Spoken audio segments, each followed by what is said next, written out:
Ya ahí estoy grabando.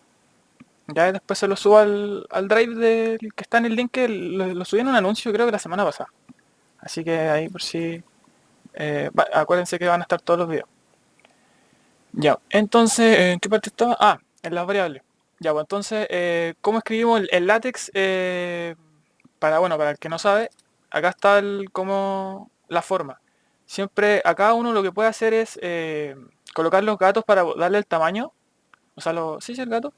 Y el signo peso, todo lo que está dentro del signo peso digamos, va a estar en formato látex, ¿ya? Entonces, lo malo, sí, como lo latero un poco, es que para darle espacios, para que te cuente como el espacio, uno tiene que, al final de la palabra, darle como un slash, pero no el que uno, no de derecha a izquierda, sino de izquierda a derecha, ya, el que ocupa el otro slash. Entonces, así uno puede empezar a escribir. Pues acá, bueno, obviamente se ve súper simple porque eso es la declaración de las variables. Pero ahí vamos a ir viendo cómo se escribe, por ejemplo, esto, o después en el otro ejercicio cómo se escribe también la sumatoria y dejarlo más bonito. ¿Ya? Entonces, identificamos las variables, que es como les decía antes, que eran las toneladas de pintura para exteriores e interiores. Y acá, bueno, la agregamos al modelo. ¿Ya? Eso acá cuando uno acá lo que hace es declarar una variable que va a ser igual a... Y acá le da el nombre del modelo. Entonces después uno lo que hace es al modelo, ¿qué cosa le va a añadir? Le va a añadir una variable. Acá es una variable porque si fuesen varias variables vendría siendo parse con eso. ¿Ya? Acá le da el tipo también, el tipo de qué variable es, si es continua, entera o binaria. Y le puede dar el nombre también. ¿Ok? Em, ¿Qué es lo otro? No sé si ustedes sabían, pero... a ver, pongamos G. Por ejemplo, yo coloco... No lo corrió.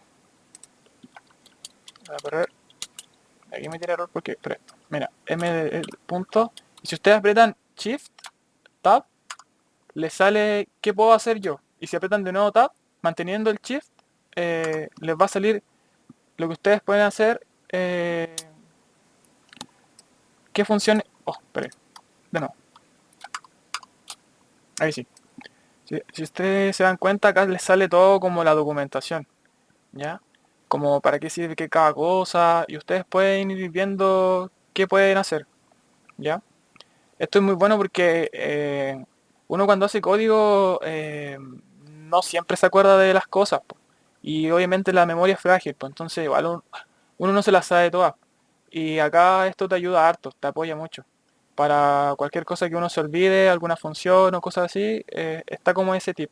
Y a ver, si aprietan dos veces tab, le sale eso. Y si sale tres, creo que no. Le abre acá como esto de que está bajito. Le sale más amplio. Pero es mucho más cómodo que, por ejemplo, irse a Google y documentar, o sea, y buscarlo y ver la documentación y todo eso. Aunque es más completo, sí, pero es como si ustedes no se acuerdan de algo y quieren hacerlo rápido, está eso. ¿Ya? Era Shift y Tab dos veces. Y lo otro también, que acaso, por ejemplo, si ustedes separan, ahora voy a correr acá, si ustedes separan dentro, si están ocupando una función, y separan dentro del paréntesis, que acá son los parámetros que uno le da a la función, uno puede apretar también, como les decía antes, Shift Tab, y acá, miren, le sale todos los parámetros que pueden ir dentro de la función. Ya ese LB significa lower bound, acá V significa upper bound, uno le puede ir dando como los límites de dónde puede partir la solución, cosas así, ¿ya? Y ver acá, por ejemplo, le sale el tipo de variable y así. Esta lógica funciona para todas las funciones que uno ocupe, porque estamos hablando acá solamente de la librería de Groovy. Pero si uno está ocupando otra librería, eh, también es lo mismo. Uno puede hacer esto, puede pararse ahí y hacer esto y puede ver qué parámetros tiene y ahí uno ir jugando. Ya, porque uno cuando hace código no se acuerda de estas cosas, entonces este es como una ayuda.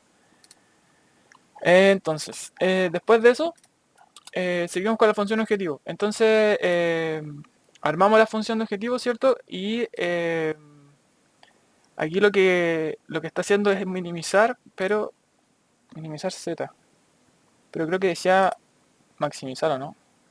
Maximizar el ingreso. Ya, pues entonces acá está mal. Aquí debería ser minimizar. O sea, perdón, maximizar.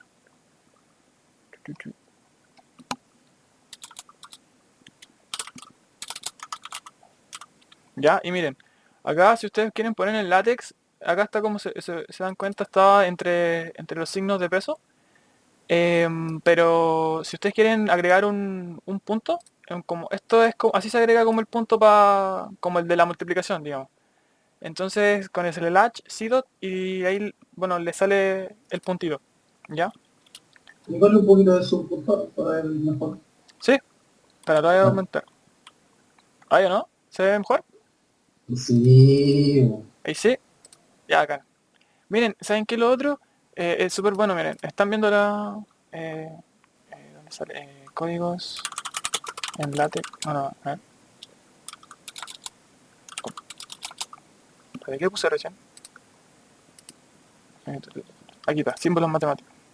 Miren, aquí esta página igual es muy buena. Acá les sale todos los signos que ustedes quieren poner y en formato látex. ¿Ya?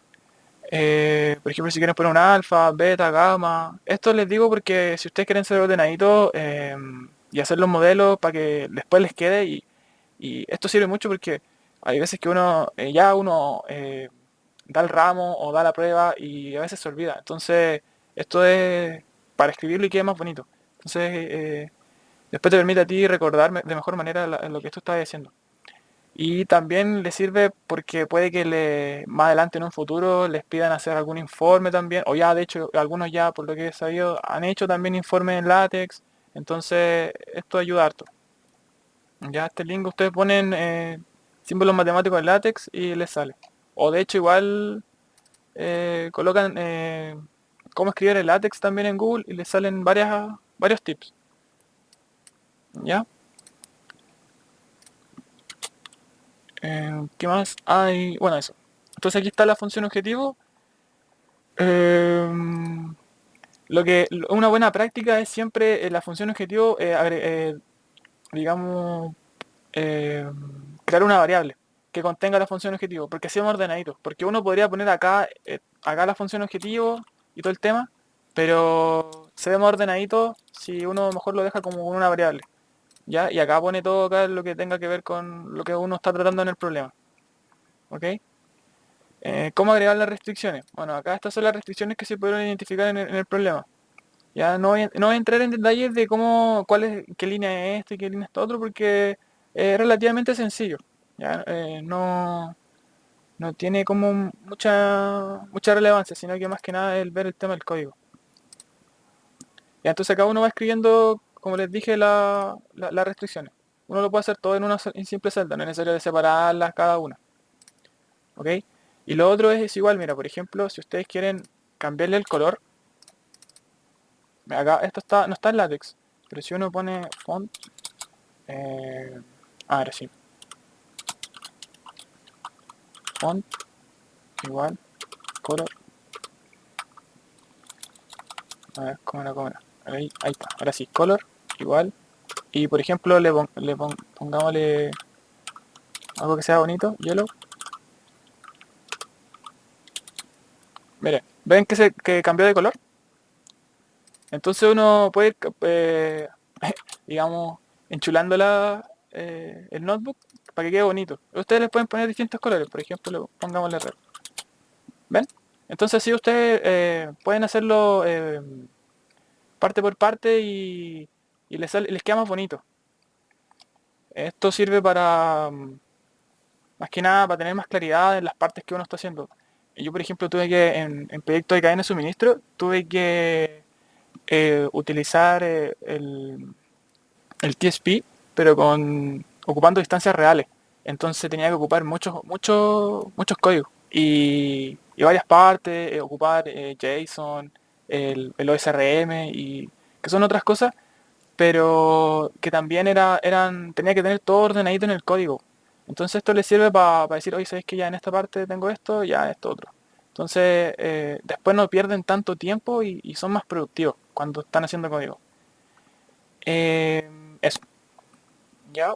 aquí, bueno, ustedes saben que uno cuando agrega las restricciones es mdl.addConstraint y sin el s representa una sola restricción, pero si fuese muchas, tendríamos que poner la S ahí, ¿ya? Pero como no es una sola, también va sin la S. Y ustedes al final también de la restricción le pueden poner el nombre, ¿ya? Este nombre de aquí, mire, a ver cómo, a ver, porque no sé si lo corrí, pero a ver, ahí sí. Si ustedes aprietan ahí el Shift Tab, ahí se dan cuenta que ustedes pueden darle la restricción y ahí también le pueden dar un nombre. Y este nombre igual les puede servir a ustedes porque más adelante cuando estén haciendo problemas más engorrosos, porque esta es la base, pueden ponerle nombre y saber qué restricción están apuntando. Este nombre después se ven cuando uno optimiza, en el reporte que genera Groovy, salen los nombres. ¿Ya? Entonces, aquí está el MDL Resolve. Lo que hace antes de resolver te dice cuántas restricciones van a estar como activas y bueno, y la cantidad de variables, ¿ya? Entonces, acá sale que removieron 5 filas y 4 columnas. Acá lo que hace el display es te tira como, ¿cómo decirlo así? Como un reporte del modelo, pero más bonito. A ver, como una vista de cómo está escrito el modelo, que es esto que está acá, si se dan cuenta. ¿Ven? Aquí está el nombre de la restricción y aquí está la restricción en sí. ¿Ya? Termina la flechita con el mayor. Y después empieza como la condición. ¿Ya? Entonces te dicen, esta restricción este es como para separar, digamos, el lado izquierdo con el lado derecho. Ya, para eso sirve como ese signo de ahí. ¿Ya? Y bueno, el mdl.optimize. Con ese código con esa línea de código uno optimiza. Ya, entonces, bueno, acá sale. No es necesario ocupar en realidad el presol, pero porque acá le sale, mira. Aquí le sale lo mismo, le da los mismos datos que acá, que acá arribita. Y les dice, bueno, el tiempo de cómputo y también el valor de la función objetivo. Ya, entonces, me acuerdo cuando estaba dando yo uno, me costaba ver esto porque este reporte era más grande y cuando veíamos y vimos el tema de localización, vimos el TSP, vimos la ambulancia, vimos hartos modelos, el CDRP también, eh, y salía al último la función objetivo que era este valor, pero yo decía, ya, Euler le bajo a 4, este punto lo corría 4 lugares más allá y listo, pero para verlo más bonito, si es que uno necesita ocupar esta función objetivo para otras cosas, por ejemplo, eh, uno puede obtener el valor con esta función, que es z punto de la variable que yo dije que era la variable, la, el z de la función objetivo, le puedo pedir el valor. ¿Ya? Entonces acá uno puede con un for, eh, acá lo que uno hace es ir para cada i, este i sí puede ser cualquier letra, puede ser v, puede ser j, puede ser i, lo que sea, pero generalmente uno ocupa el i, j, porque es más amigable, porque uno siempre generalmente lo ocupa. Cuando parametriza los modelos, uno ocupa i, j, jk, cosas así. Y acá lo que digo yo que para cada i en el, en las variables del modelo, ¿ya? Que me imprima qué cosa, el nombre de la variable y el nombre de la variable y también el valor, ¿ya? El punto X, eso que está aquí, representa el valor de esto que está acá, ya de la posición Y. Entonces, lo que hace es, de todas las de todas las variables, acá como las variables que son parte de la solución vienen siendo estas que están aquí, lo que me dice es que ya, imprímeme en la posición Y el valor de, de esa variable y también el nombre, ¿ya? Entonces después uno lo puede enchular, por ejemplo, y puede escribir, eh, no sé, po, digamos, el valor de las variables son...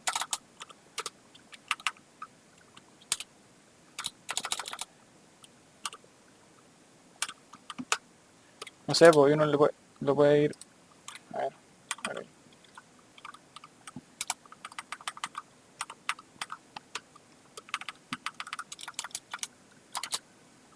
Uno puede ir como enchulándole el reporte y cosas así. Puede ir añadiendo cosas para que sea más bonito, ¿ya?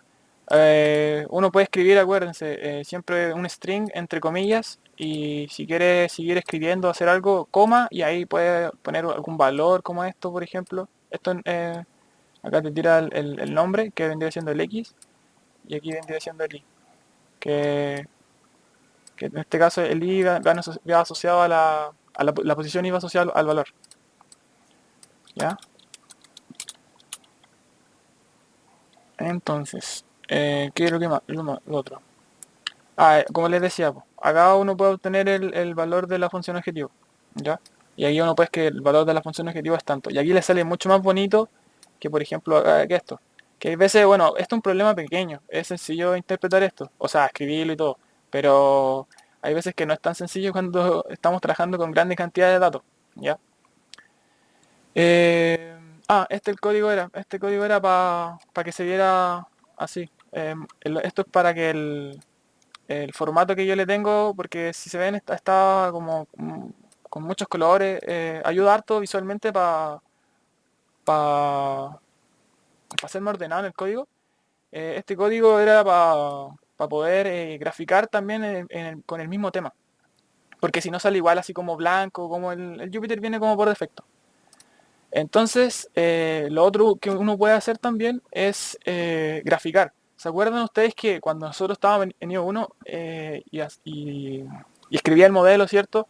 Cuando eran pequeños uno hacía, cuando x vale 0, y va a valer tanto en la restricción, y después cuando y vale 0, x va a valer tanto en la restricción, y después eso uno graficaba los límites, o sea, está el espacio de solución, aquí les voy a mostrar. Estaba el espacio de solución. Y uno lo que las restricciones hacen es que acotaban ese espacio de solución de tal manera que después uno encontraba la solución, ¿cierto? Ese era, creo que era un método, no me acuerdo, de corte o algo así. Pero uno también lo puede hacer en código, ¿ya? Entonces, acá que lo que yo hice, bueno, primero, importé la librería de Matplotlib, que es bien conocida, y acá lo que hice fue ya, haceme un plot que sea una figura que tenga.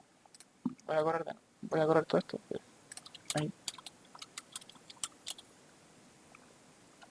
Acá se va a quedar, parece. Ahí está. Ya. Que sea. Que tenga lados 10,5. Ya, entonces acá este representa el ancho y este el alto. Entonces uno igual, por ejemplo, cuando ocupa el Matplotlib, puede ir dándole varias cosas al gráfico. ¿Ya? Acá le sale a la figura y uno le puede dar digamos, el tamaño, eh, los colores o cosas así, ¿ya? Y, por ejemplo, acá en plot también uno puede hacer varias cosas, ¿ya? Puede darle acá las coordenadas de los puntos que yo quiero graficar, porque lo que hace es, yo le puedo dar dos puntos y me hace una línea, y esa línea une esos dos puntos. ¿Ya? Entonces acá sale bueno la documentación como ustedes saben. Ahí después le echan una miradita de cuando estudio. ¿Qué más? Bueno, eso es lo que hice. Esto lo que hice acá fue hacer lo que les decía. Cuando x vale 0, cuánto vale el y, y cuando el y vale 0, cuánto vale el x, y eso lo iba graficando. Entonces, acá, como les decía, otra función que tiene el Matplotlib es que uno le puede dar los límites tanto al eje X como al eje Y. Ya, entonces como la solución estaba, como vimos, estaba en 3,333 y 1,333. Entonces el rango entre 0 y 10 yo puse, pero uno lo puede poner a gusto. ¿Ya? Y también lo otro que uno puede hacer con Matplotlib es, como le dije, acá esto representa el valor del X y el valor del Y, ¿cierto? Porque punto X es el valor. Entonces, es decir, que esto que está acá es lo mismo que decir 3,333 y esto es 1,333, que es este punto que está aquí. Y el RAW significa el color y la forma. Hay varias formas obviamente, pero generalmente se ocupa el puntito porque es más, no sé, es más bonito. Entonces uno lo que puede hacer es que para hacerlo más bonito y hacer gráfico, esto es solamente como para tema de, ¿cómo se dice? Aspectos visuales, pero esto igual importa porque uno cuando hace reportes, presentaciones o cosas así, el impacto que tiene el gráfico es mucho porque se nota mucho cuando un gráfico está bien hecho y cuando otro está malo. Entonces, digamos, el- como el cómo se lo toma la persona que está viendo el gráfico, oye, sabéis que si veo un gráfico bonito dice ya, buena, así me convenciste, ¿cachai? Y otra forma digamos, si ustedes en el gráfico quieren ponerle texto, uno lo que puede hacer es declarar un estilo y, bueno, darle obviamente el tamaño a la letra y el color. Y también puede ocupar la función texto, ya que también está dentro del Matplotlib. Entonces, ustedes, por ejemplo, pueden poner plt punto y ahí shift tab y ahí les sale todo lo que uno puede hacer. A ver, o si no mismo se va a la documentación en Matplotlib y les sale.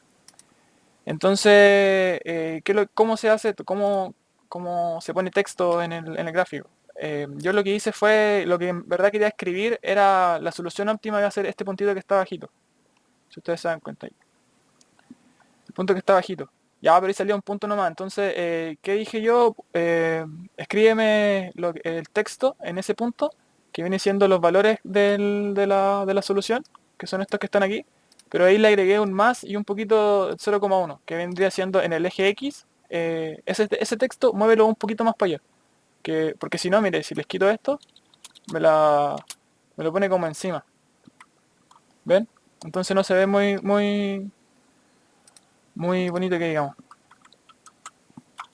Entonces eso, ahora si ustedes quieren ponerlo en otro lado, también lo pueden ir moviendo. ¿Ya? Eso. Y bueno, el coma y después uno puede poner el texto que uno quiere. ¿Ya? Entonces en este caso le escribí solución óptima que vendría siendo esto. Entonces acá vienen siendo estas cuatro líneas. La roja, la morada, la azul y la verde son las restricciones del problema. Y este es el punto óptimo. ¿Ya? Entonces eso. ¿Alguna duda? ¿Alguna consulta hasta acá? ¿De alguna parte del código? O no sé.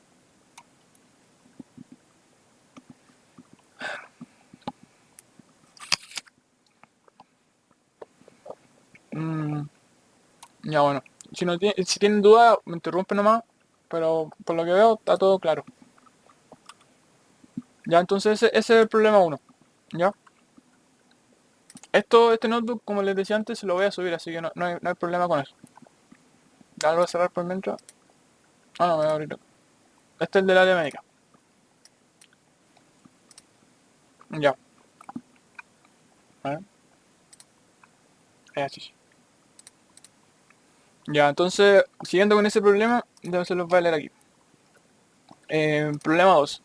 El área médica de la UCN, al ver las altas tasas de obesidad entre los estudiantes, debe mandar a fabricar al tan concurrido local de comida rápida de la Casa de Estudios El Rincón una bebida nutritiva que permita a los alumnos a bajar de peso. La bebida cuenta con una serie de ingredientes, los cuales se detallan en la siguiente tabla. Aquí lean la tablita y les dice para cada ingrediente cuántas kilocalorías de grasa tiene, las kilocalorías totales, las vitaminas, la harina y el costo asociado al ingrediente.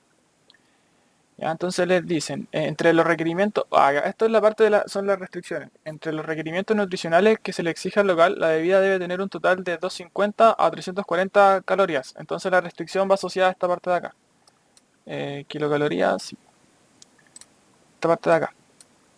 Ya, debe contener al menos 75 miligramos de vitaminas. Las kilocalorías provenientes de la grasa deben ser a lo más... Ah, no, perdón, el total que era de esta acá se refería a este de acá, a las kilocalorías total. Le dice, debe contener al menos 75 miligramos de vitaminas. Las kilocalorías provenientes de la grasa debe ser a lo más de 17% de las kilocalorías totales. Para lograr un sabor aceptable, dado al bajo aporte calórico del bebestible, debe haber al menos 3 cucharadas de edulcorante por cada cucharada de sabor chocolate. Para el espesor, debe haber al menos 112 miligramos de harina. Debido al afán de los sueños, o sea, de los dueños por reducir costos, desean seleccionar las cantidades de cada ingrediente, para así lograr minimizar los costos de producción y al mismo tiempo cumplir con los requerimientos nutricionales pedidos por el área médica de la OCDE. Eso nos dicen que formulemos un modelo de programación lineal que nos ayude a resolver este problema. Ya, entonces, a mí me pasaba antes que en IO 1 yo decía, ya uno hacía la programación y modelaba el problema y claro, y uno quedaba ahí, po, y no sabía si se podía resolver o no. Po. Entonces, era como, pucha, me preguntaba y decía, puta, no, ¿para qué sirve todo esto si al final ni siquiera encontré la solución y quedaba ahí el problema? Entonces, lo bueno es que después de que eh, nos empezaron a pasar esto que es Python y todo, uno puede decir, wow, o sea, es que al fin puedo resolver los problemas que no los dejaba ahí declarados y quedaban ahí no.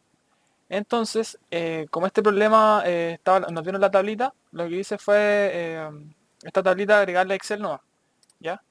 Y importé pandas, Groovy y nada más. ¿Ya? Acá solamente lo que se hizo fue hacerle como un renombramiento a la librería para que sea más legible, mejor leíble en el código. Y acá declaré lo que iba a importar de esta librería. ¿Ya? De Guroi importar qué cosa, el modelo, el GRB y el Quicksum.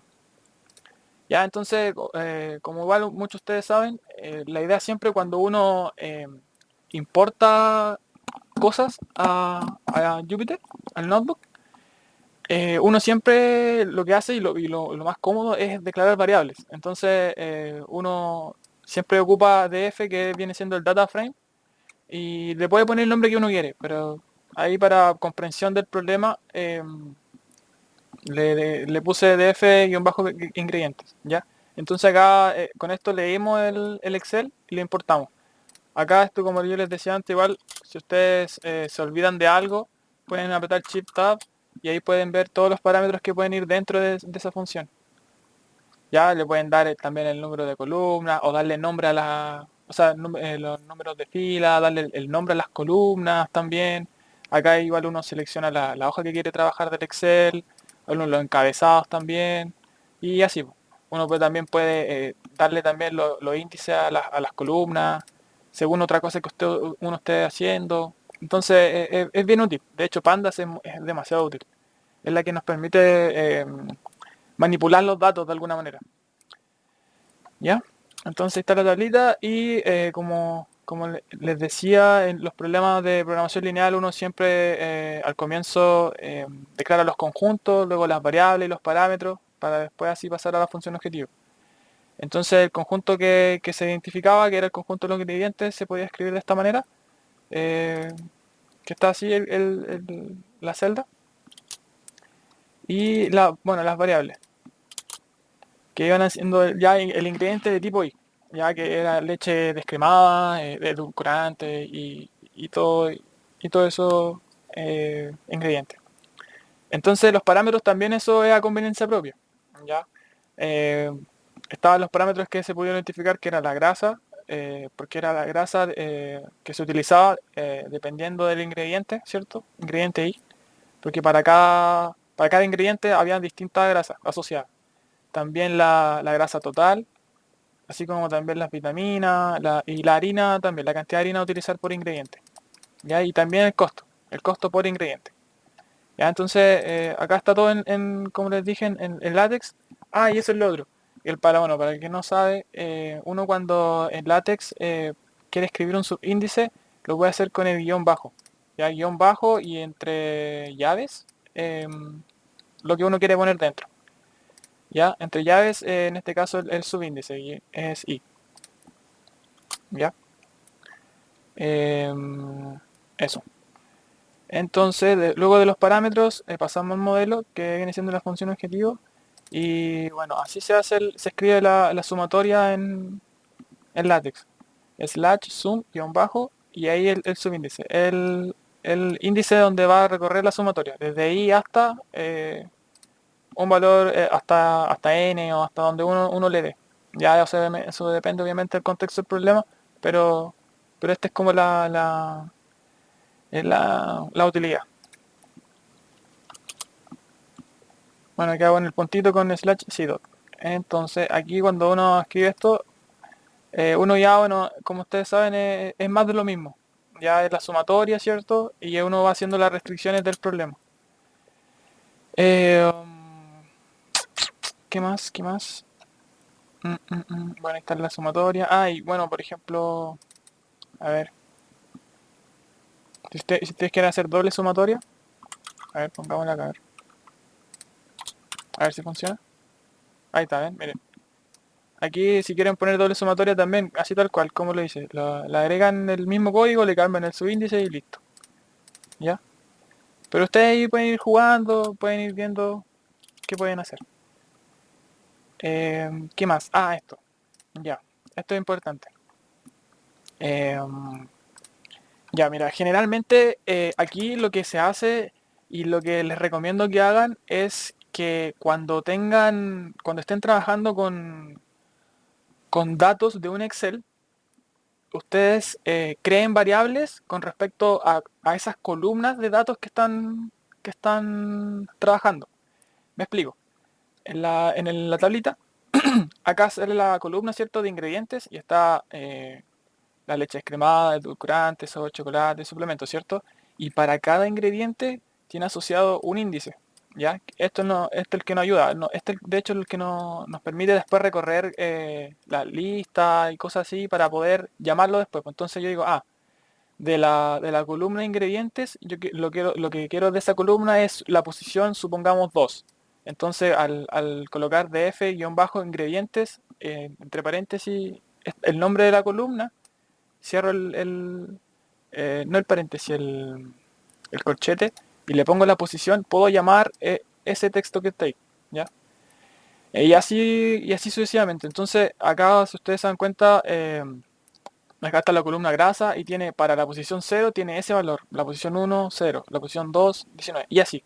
Entonces, ¿por qué les digo esto de crear variables y luego agregarla a una lista? Porque eh, cuando uno le agrega una lista, la lista son los corchetes, como las propiedades que tiene es que pueden ser modificables. Cuando uno las va trabajando, cosas así, las puede ir transformando y los valores que están dentro y así. Pero si uno las guarda en una tupla, que viene siendo el paréntesis, ya, uno no puede modificarlo. Entonces va a quedar así hasta que uno lo declara que va a tener unos ciertos valores dentro de esa tupla y y uno no los va a poder modificar desde que uno lo declara que va a tomar esos valores, después ya no los puede modificar, a no ser que uno haga un arreglo, así como borrar esos valores y poner otros. Pero si uno los declara así, se va a quedar hasta ahí hasta que uno no haga otra cosa. Ya, entonces, ¿cómo se lee esto? Es del data frame, que viene siendo el nombre de la variable donde yo guardé todo el Excel, ¿cierto? Entre corchetes, llamo a la columna, ¿cierto? Entonces, de la columna del data frame de los ingredientes, ¿yo qué voy a hacer? Los voy a agregar a una lista y el entre paréntesis cerradito, sin nada dentro, quiere decir que voy a agregar todo. ¿Ya? Toda la columna la voy a agregar a esta variable que va a ser ingredientes. ¿Ya? Entonces, ¿por qué les digo que esta es súper útil? Porque después van a ver en los problemas de localización que les van a dar, ¿cierto? La matriz de distancia, o les va a dar las demandas. Entonces, por ejemplo, va a salir dos columnas, una de ciudad, supongamos Mejillones, Antofagasta, y la otra columna al ladito que va a ser la demanda J, que va a ser, no sé, un ejemplo, 10 y 5. Y después ustedes van a tener que guardar esos valores en unas variables porque después las van a tener que ocupar en el modelo. ¿Ya? Entonces, esto es un método. Hay varios, pero esto es uno. Y este es bueno, el que yo ocupaba cuando di el ramo y todo. Yo les digo que hay varios porque, como ustedes saben, en programación uno puede escribir la misma cosa, pero de otra manera y llegar a la misma solución. ¿Ya? Como eso. ¿Alguna duda hasta aquí? ¿Se entiende todo?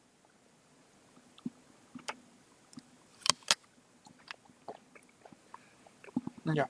Entonces sigo. Bueno, acá... Oh, ¿dijo algo? ¿No? No, ya. Ya, entonces sigo. Bueno, declaramos el modelo, ¿cierto? Y aquí también lo que hacemos es que, a diferencia del problema anterior, como les decía, aquí va la S porque son varias variables, porque el x sub i, ¿cierto? Ya no era una sola, sino eran varias. Y aquí lo que hacemos es, acá en esta parte de acá, es darle los índices asociados a las variables, ¿ya? Porque con estos índices voy recorriendo después, los voy a ir utilizando en el modelo. Por eso acá siempre va, yo por eso agregué esta variable que viene siendo ingredientes como el ID.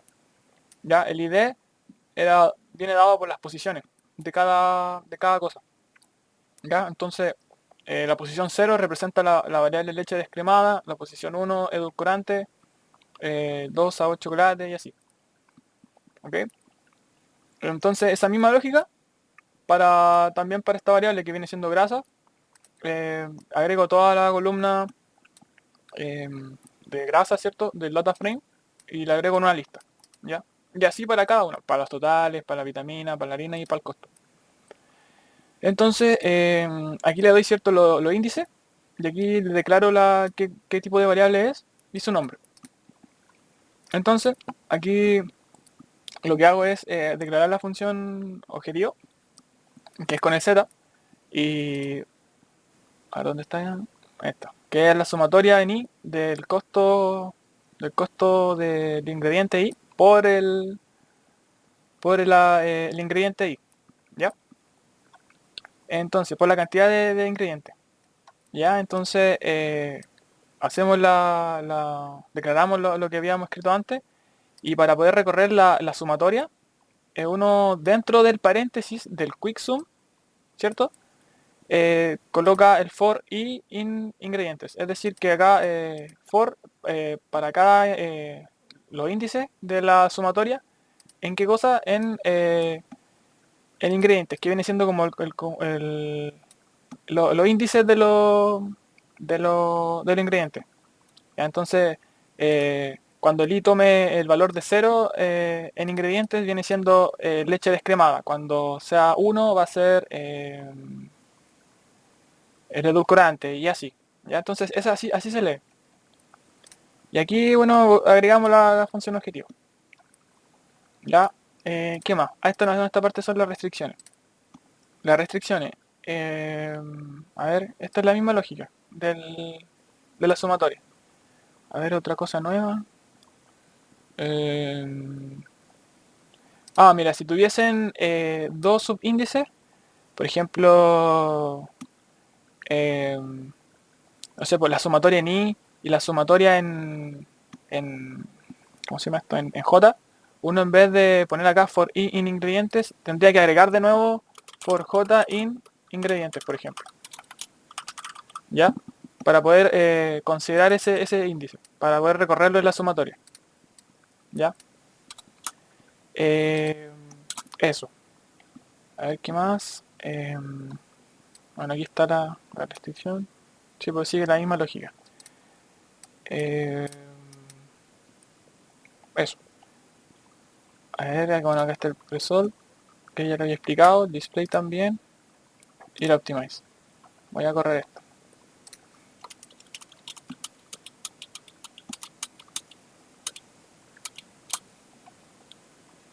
Y aquí, bueno, el valor de la función objetivo. Ya, bueno, acá esto es lo que yo les decía antes. Aquí uno puede ir como jugando como con dos valores. Entonces acá era lo que yo le explicaba que era que si yo, por ejemplo, quiero el valor asociado a la posición cero de la columna de ingredientes del data frame, eh, uno lo puede llamar así, ¿ya? Eh, era, bueno, así se lee, así se lee. Entonces, una, eh, una forma de escribir esto más bonito es a la solución agregarle una variable, ¿ya? Esta es la variable solución, va a contener las variables del modelo, ¿ya? Y yo, ¿cómo se lee esto? Sería que para cada ingrediente, si el ingrediente I tiene un valor, ¿ya? Mayor o igual a 0,0001, acá se puede poner 0,9, generalmente uno pone 0,9 como lo he enseñado antes, pero igual uno le puede poner un valor muy pequeño, ¿ya? Si acá uno trabaja con decimales, como si se dan cuenta, ¿ven? Entonces, como cabe la posibilidad de que sea decimal, lo que yo recomiendo hacer siempre es poner 001, un número muy pequeño, ¿ya? Pero cuando uno trabaja con variables binarias, uno pone el 0,9, por ejemplo, porque si toma algún valor, va a ser 1 o 0. Entonces, si es mayor que esto, te va a imprimir ese valor, ¿ya? Bueno, te va a imprimir lo que tú le pongas acá. Entonces, acá como cabe la posibilidad de ser ese valor, que sea decimal, entonces por eso yo le pongo 0,0001, un número muy, muy, muy, muy pequeño. Entonces, si es que llegase a tener algún valor, ¿qué es lo que hago? Acá dentro del if, ¿yo qué cosa voy a hacer? Voy a imprimir, ¿qué cosa? Bueno, acá le puse para que sea más bonito, pero voy a escribir la cantidad le puse cucharadas, pero viene siendo eso, la cantidad de cucharadas de ingredientes y, ¿ya? Y, y su valor, ¿ya? Entonces el valor que, que sea acá, que como me identificó, si esto es mayor que esto que está acá, entonces yo quiero que me lo imprimáis, que me lo imprimas. ¿Ya? ¿Y qué cosa? Ahí yo le bueno, eso es para poner aquí para cada eh, string asociado al índice, que viene siendo el edulcorante, sabor, chocolate y así. Entonces uno puede ir jugando y todo eso. Puede ir como entre comillas automatizando el reporte. Entonces después vamos a ver que eh, hay otros forios, unas cosas, y hay otros códigos que uno puede ir haciendo para que después cuando uno resuelva esto solamente se preocupe de los inputs y correr el modelo y te va a arrojar la respuesta súper ordenadita.